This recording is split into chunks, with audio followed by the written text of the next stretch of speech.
Dre all day. Now tuned in to the show where you learn the discipline to show up day after day to do the work, the confidence to put yourself out there boldly and authentically, and the mental toughness to continue showing up, doing the work, putting yourself out there, even when the success you've expected to achieve is yet to be achieved. And on top of all this, yes, there's more. You get to use those of personal initiative, which is the go-getter energy that moves all of us, especially yourself, to go and make things happen instead of waiting for things to happen. And then we put all this together into one framework, one philosophy. We wrote a book about it. We created a university, and we have a daily masterclass. That is what you're listening to right now. It is called Work on Your Game. My name is Dre Baldwin, also known as Dre All Day, and welcome to the show. And today's topic is why being known matters and how to get known.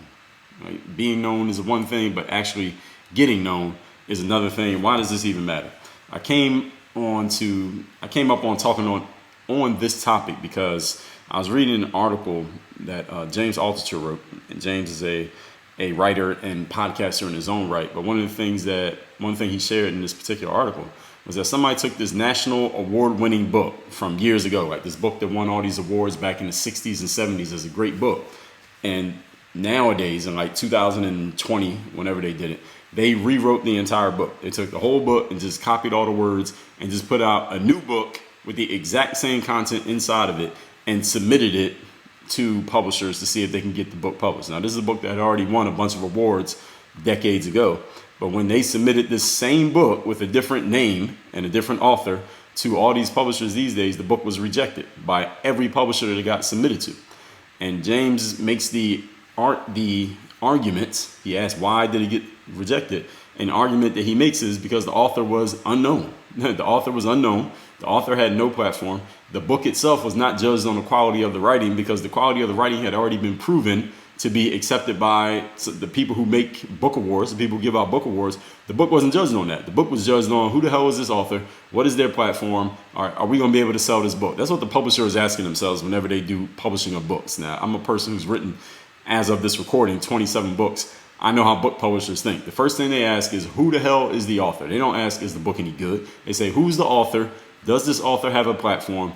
Can this book sell books? Are we going to make any money by putting our resources, that's the publishing company talking, into this book? We put our resources, like put some of our editors on working on it, our designers on making a cover, our salespeople on actually selling this book and getting it into the bookstores, into the Amazons, and all the things that a book publisher has to do to get a book done. If we put these resources into putting this book out, are we going to make any money back? Because a book publisher is in the business of making money for their books. They are not in the art business. If y'all thought book publishers are in the business of art, the art of writing a book, no, they are absolutely not.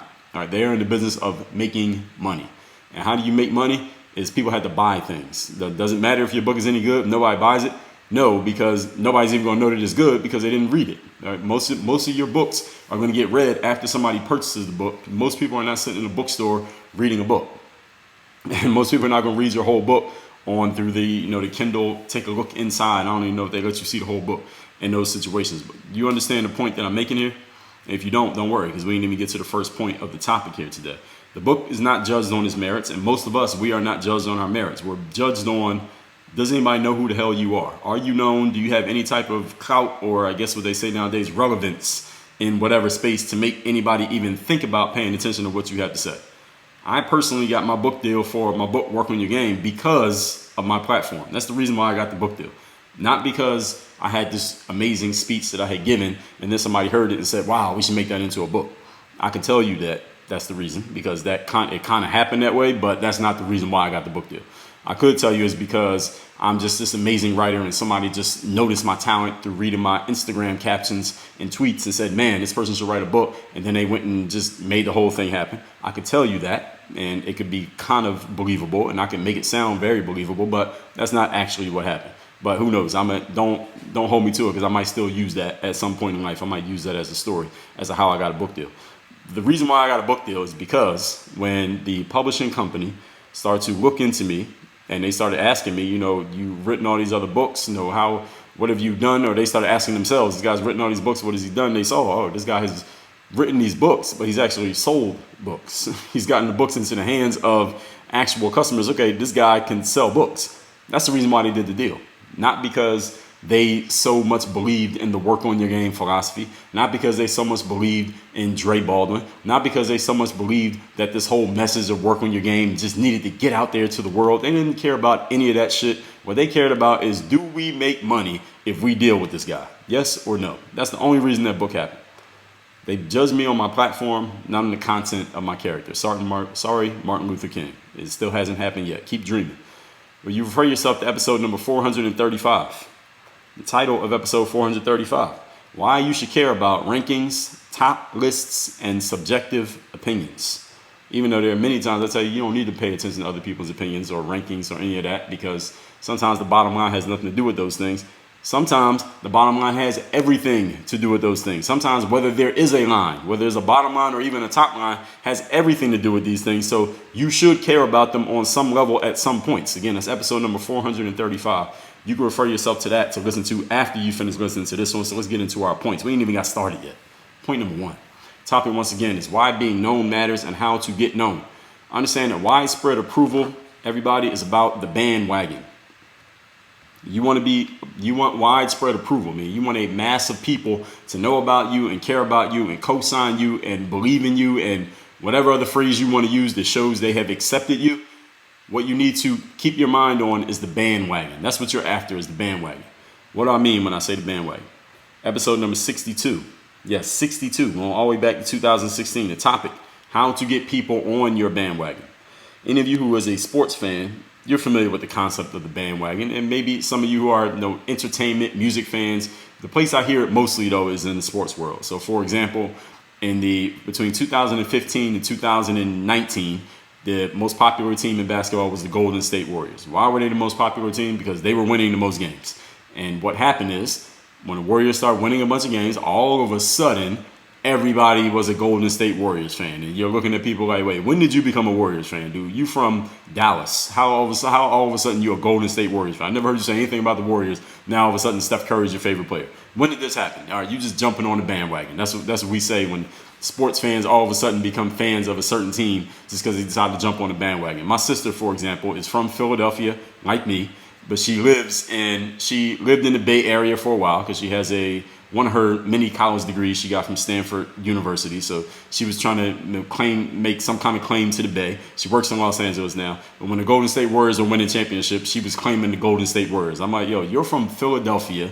You don't play sports. You don't really know anything about sports. How all of a sudden you're a Golden State Warriors fan? She was jumping on the bandwagon. And she wasn't the only one. There were millions and millions of people who jumped on the bandwagon because they were a winning team. When LeBron James was playing for the Miami Heat, and the Heat were the most popular team in basketball, they had a whole lot of fans jumping on the bandwagon. This is just what happens. When someone becomes popular and everyone else notices, okay, this person's popular, this person's succeeding right now, or at least it looks like they are, everybody's just running to jump on that bandwagon simply because they don't want to be the ones that get left behind, not following the hot thing or the hot person or whatever seems to be winning at that moment. This is just human nature. This is not negative about any of the people that jumped on the bandwagon. Like, you probably jumped on some bandwagons before. I'm sure I've jumped on some bandwagons before. I'm not thinking of them consciously right now in my mind, but we all do this. All human beings do this. We jump on bandwagons. How it works? Very simple. When nobody knows you, no matter how good you are, nobody cares how good you are. But once one person of relevance, one person of prominence, one person of influence knows you and recognizes you as somebody to be known, all of a sudden, everybody wants to be around you. Everybody wants to be associated with you. Everybody else wants to say that they knew who you were and that they've been following you too. Why is this? Why is because human beings are followers. I'm a follower. You are a follower. All human beings, we are all followers at heart. This is what I mean when I say the bandwagon. As soon as it looks like it's a cool thing for you to be paid attention to, now everybody wants to pay attention to you. Not because they examined the values that you bring to the table, not because they understand the content of your character. Nobody got time for that shit. Only because it looks like this is the thing that everybody's doing. Okay, I'm going to do it too. Why? Because we are all followers. When you're single, anyone right now, if you are not single right now, remember back to when you were single. And I mean, as far as your relationship status, when you were single, it seemed like you could not find a guy or a girl that you were interested in to be back interested in you. It was really hard to find that individual. But as soon as you got with a guy or a girl or something in between, all right, we respect all preferences out here. All right, work on your game. As soon as you got with somebody, now all of a sudden, every other girl or guy or whatever was all looking at you. And you're like, damn, when I was single, I didn't see any of these. None of these girls was paying me any mind when I was walking through the mall by myself. But now that I'm walking through the mall with my girl, now all of a sudden all the girls looking at me. And ladies, I don't know if this happens with you, but I can only speak from the male perspective. But when nobody's paying attention, nobody's paying attention. But as soon as somebody starts paying attention and you appear to be on your way to becoming a somebody, now everybody wants to pay attention just because they see that that's the thing to do. Not because they actually know that you're good, because they've done any research or any of that. Nobody's doing any research on you. Why is this? Because they can see, the reason why as soon as one person is interested in you, everybody else becomes interested, is because everybody else can see that someone, whoever it was that paid attention to you, they did the legwork, or at least it appears that they did, of assessing you, assessing your value, assessing your positive traits and your merits, and they found you worthy. So hell, hey, you must be worthy. All right, guys, you walking through the mall by yourself. All right, well, if this guy was any good, did he have a girl with him? That's why all girls are ignoring you. Because if you were worth something, then at least one girl would have paid attention to you. But nobody is, so you're probably worth nothing. But as soon as you start walking through the mall with a girl, now all the other girls unconsciously understand, okay, all right, this guy must be worth something because look, that girl's with him, so he must be somebody. Now I'm looking. Now I'm interested because I see somebody wanting him, so I want him too. This is just human nature. Okay, this is not any specific class of people, not a specific group. This is not limited to any age group. Every human being is susceptible to what I just explained. We are all guilty of this, if you want to even call it that. As soon as somebody finds you worthy, everybody finds you worthy. We judge books by their covers. This is why any author who has been on the New York Times bestseller list, you know exactly who they are. You know why? Because they will always have a note about the fact that they've been a New York Times bestseller on the cover of every subsequent book that they write. And it'll always be in their email signatures, and it'll always be in their social media bio. We call this social proof. What is social proof? It's letting people know who else has approved of you, and that's why you should approve of me. That's what social proof means.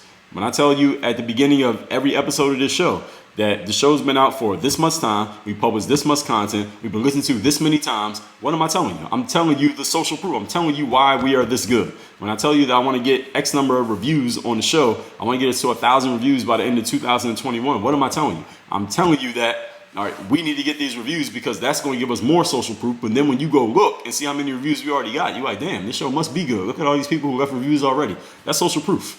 This works. This is just something that works in the brains of human beings. When we can prove that other people have approved of us, then you will be more likely to approve. It's very hard to get the first person to approve. Some people call this the first follower. I believe it was Derek Sivers who did a TED Talk on this whole concept of the first follower. When you get the first person to say, you know what, I'm going to break the mold. I'm going to pay attention to what this person has going on. Now there's social proof of one person. And it's much easier to get the second person or even the second follower. I think he was talking about the second follower, not just the first follower, but the second follower. Then it's much easier to get the third, fourth, and 3,000th person to pay attention because you got a few people to start paying attention from the beginning. Social proof means a lot, especially in the world that we're in now where everything is dominated by social media. Point number 2. Here's a shortcut to social proof. Because maybe you agree with everything I just said about social proof. Maybe it's something that you've been working on and trying to figure out and trying to crack the code, but you haven't quite cracked it yet. I'm going to give you the shortcut to getting social proof. You ready? The topic once again today is why being known matters and how to get known. The shortcut is you don't need everyone. You don't need to socially prove yourself to everyone. You only need one. Yes, one. Once you have one, maybe two, to socially validate you in whatever way, now you're in the room. And once you get in the room, everybody notices that you're in the room. Now they're going to act like they know you because you're already in the room. You're in the same room that they're in. All right. Becoming a somebody is not about getting the masses of people on your side. It's about getting a handful of people on your side. And that handful of people will do all the work of bringing everyone else in to recognize you. In episode number 1381, the topic was handling the heat of becoming a somebody. Understand that becoming a somebody is not going to be this easy, perfect yellow brick road with rainbows and butterflies. There's some heat that comes with it. But if you're willing to deal with that, once you get there and become that somebody, now you're in the room. Now, those people who know who you are, those handful of people who know about you, they're going to do the work of spreading your voice and spreading your name to other people. So now you're recognized. Now you're somebody. Once you get that handful on your side, but this is your job. All right, this is the legwork that you have to do to figure out who are that handful that once they know me, once they're paying attention to me, once they validate me, now I'm somebody. Now, who are those people? And how do you reach them? How do you get them to pay attention to you? How do you get them to recognize you and validate you as somebody who's worthy of attention? These are questions that you must answer, and then you must put into action your answers to these questions. It's part of your strategy and then taking action. And those two things, strategy and action, happen to be part of the Work on Your Game codified system that you immediately will access as soon as you join Work on Your Game University at workonyourgameuniversity.com. Point number 3. Today's topic is why being known matters and how to get known. Now, here's the part, how you get known. Point number 3, you got to make your work pop. And when I say pop, that's P.O.P. in all capital letters. That POP is an acronym.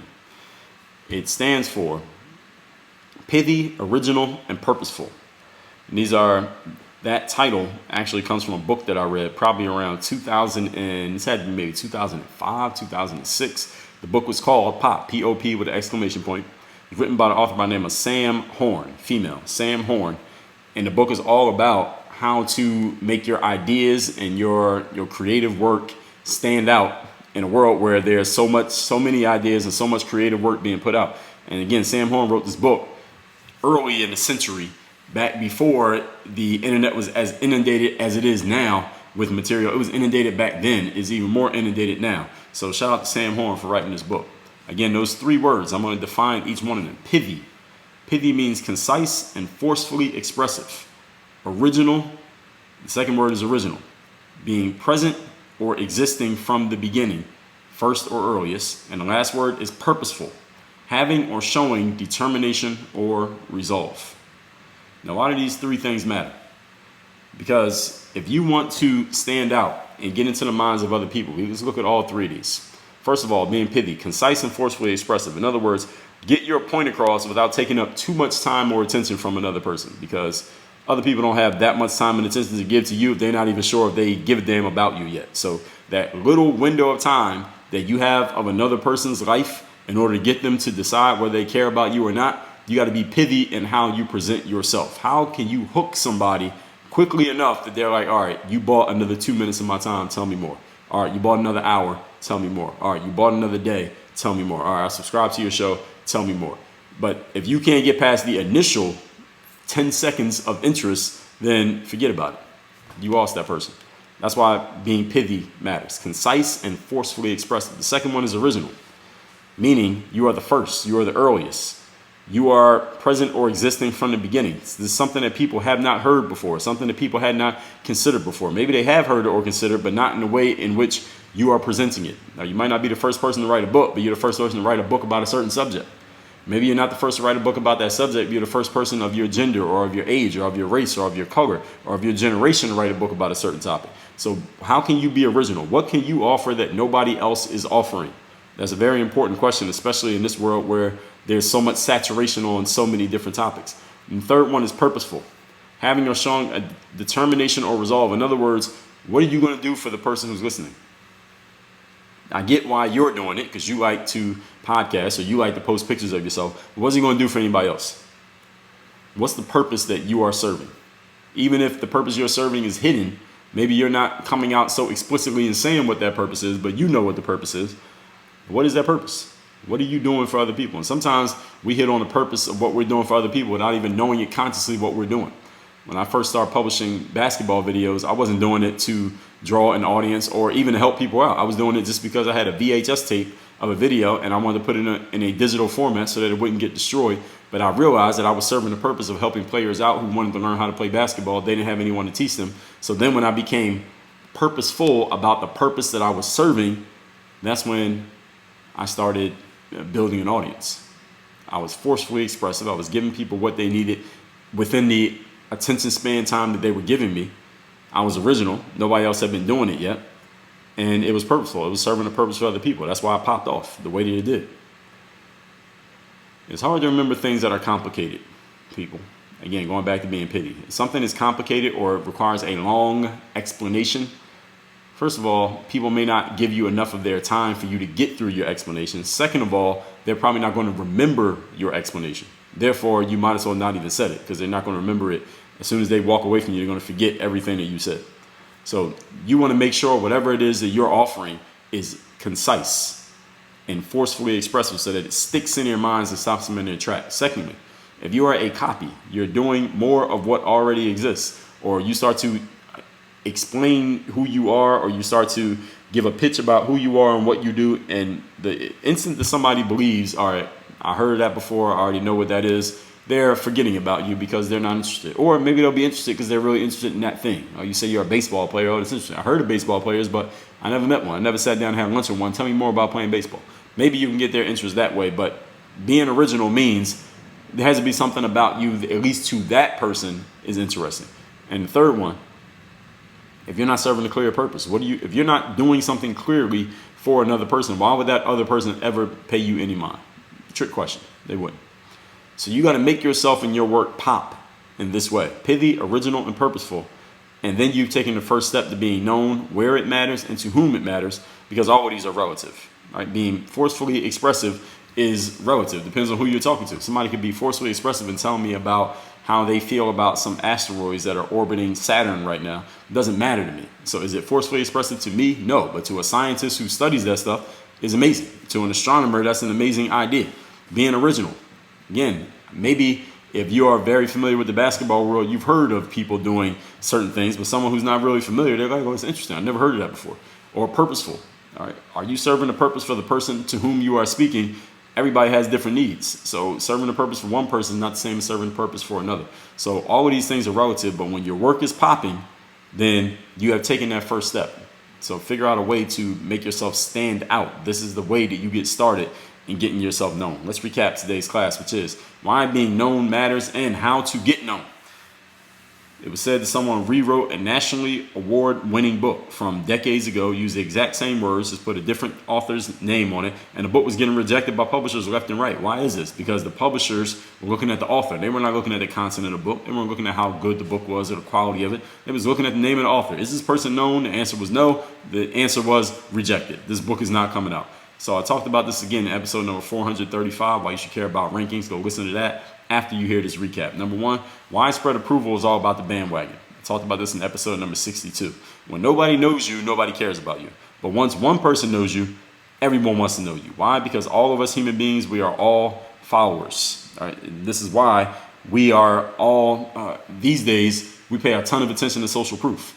Either we are trying to create social proof and provide it to other people to get people to pay attention to us, or we are judging other people based on how much social proof they can show about themselves. Number two, here's a shortcut to social proof, is that you don't need everyone. You just need a few people, maybe even only one person, who has enough influence that when they're paying attention to you, now everybody else is paying attention to you. And point number three, you got to make your work pop. Thank you to Sam Horn, the author, for this. Meaning pithy, being concise and forcefully expressive. Original, being existing from the beginning, first or earliest. And purposeful, having or showing determination or resolve.